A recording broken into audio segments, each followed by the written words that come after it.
হাদিসে পাকের ভিতরে রয়েছে লাইসা সলাতুন আসকালু আলাল মুনাফিকিনা মিনাল ফাজরি ওয়াল ইশা। মুনাফিক যারা রয়েছে তাদের জন্য ফজর নামাজ এশার নামাজ কষ্টকর হয়ে যায় পড়তে। আমি আপনি ইমানদার, 4 ওয়াক্ত নামাজ পড়ি, ফজর নামাজটা পড়ি না।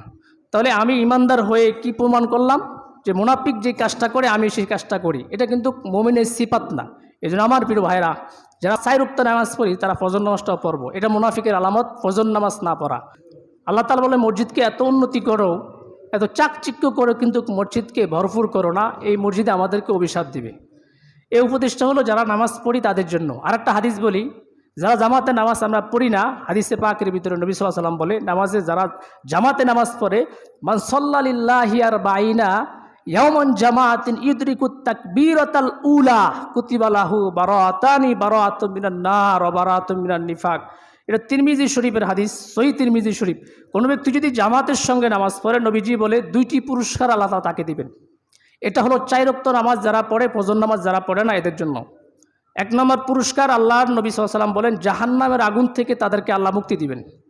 সুবহানাল্লাহ বলবেন না?